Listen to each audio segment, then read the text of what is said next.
Hey everyone, buckle up, because the US-China trade war is spiraling out of control faster than you can say tariffs. And it's hitting levels that could reshape global economies overnight. Right now, in October 2025, we are seeing moves that expose America's deepest vulnerabilities. Think rare earth minerals powering everything from F-35 jets to Tomahawk missiles.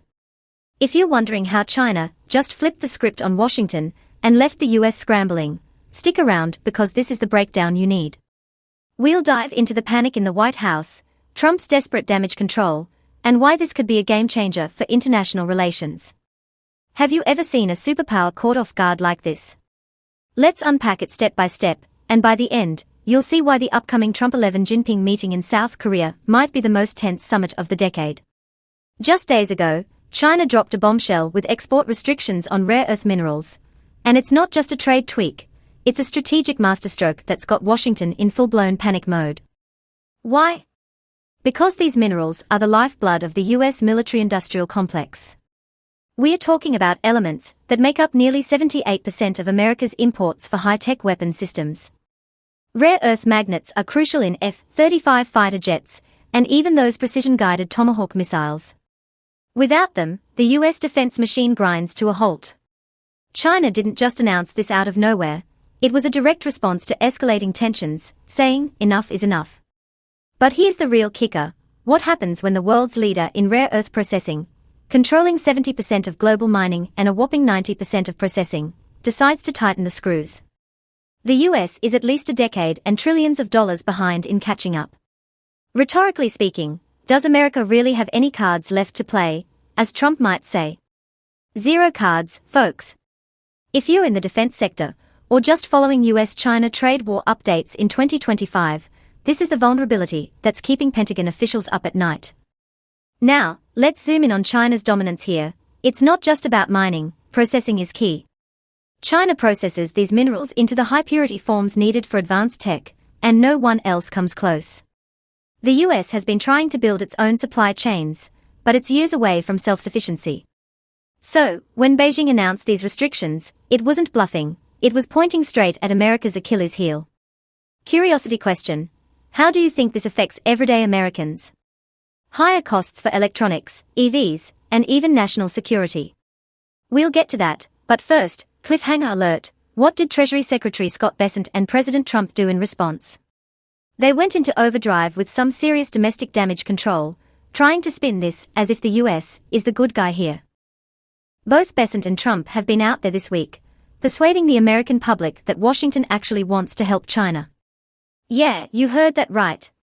Listen first. The president said, we want to help China, not hurt it. As the president said, we want to help China, not hurt it. And Bessent echoed the sentiment, claiming China's the one refusing cooperation, even as the US has been ramping up aggression with tariffs and restrictions. But let's call it what it is, hypocrisy at its finest. The same administration that slapped billions in tariffs on Chinese goods is now playing the victim. Bessent went further, framing it as China versus the world, insisting China's actions will hurt itself the most. But is that true? In reality, it's more like China versus the West, and as anyone with a map knows, the West doesn't represent the entire globe. Long-tail phrase for you, if you're searching for US-China trade war rare earth minerals impact 2025, this is where it gets real. China's not isolating itself, it's leveraging its strengths while the US scrambles. To give you the full picture, let's roll that clip in your mind, Bessent laying it all out in his own words. If some in the Chinese government want to slow down the global economy through disappointing actions and through economic coercion, the Chinese economy will be hurt the most. And make no mistake, this is China versus the world. They have put these unacceptable export controls on the entire world. China is a command and control economy, and we and our allies will neither be commanded nor controlled. They are a state economy, and we are not going to let a group of bureaucrats in Beijing try to manage the global supply chains. China's actions have once again demonstrated the risk of being dependent on them on rare earths, and for that matter, anything. If China wants to be an unreliable partner to the world, then the world will have to decouple. The world does not want to decouple. We want to de-risk. But signals like this are signs of decoupling, which we don't believe China wants. And again, we do not want to decouple. We should work together to de-risk and diversify our supply chains away from China as quickly as possible. Powerful stuff, right? Besant's painting China as the aggressor, calling for global backing against these export curbs. He's eyeing support from India and the European Union, aiming to decouple, or at least de-risk, from Beijing. But here's a viewer-centric question. If you're in Europe, do you really want to follow Washington's lead and risk your own supply chains? The US seems hell-bent on pulling the EU away from China to solidify its market dominance and maybe even remind Europe who's in charge. Sure, Europe has a few independent voices like Hungary, but overall, it lacks sovereign policymakers willing to buck the trend. Getting Europeans on board with shifting away from Chinese exports is a big part of Besant's pitch this week. But is it working? That's the cliffhanger we'll circle back to after we break down Beijing's new rules. On October 9, 2025, China rolled out these game-changing regulations. Any product with more than 0.1% rare earth elements by value now needs government approval for export, whether from Chinese or foreign companies. They've expanded the list of restricted minerals and outright banned exports for foreign military use. Smart move, Beijing, protecting national security while hitting back at US aggression. These curbs aren't just symbolic, they'll ripple through every sector of the US economy. Defense contractors hammered. Semiconductors disrupted. Electric vehicles. Supply chains in chaos. Companies like Apple, Nvidia, Intel, Tesla, Ford, and GM are all highly exposed. Rhetorical question: in a world where the US quotes national security for its own chip export bans on China, why is it suddenly wrong when Beijing does the same for rare earths? When America does it, it's America first. When China mirrors it, it's aggression. Come on, that double standard is glaring. Besant even called China's move a sign of weakness. In what universe? China just played a card the US can't match, exposing how reliant America is on foreign supplies for its war machine. This isn't pro-China bias, it's a wake-up call for Washington. Aggression doesn't cut it anymore, the global majority isn't buying it. Months ago, China urged the US to approach talks with respect, but clearly, those pleas fell on deaf ears.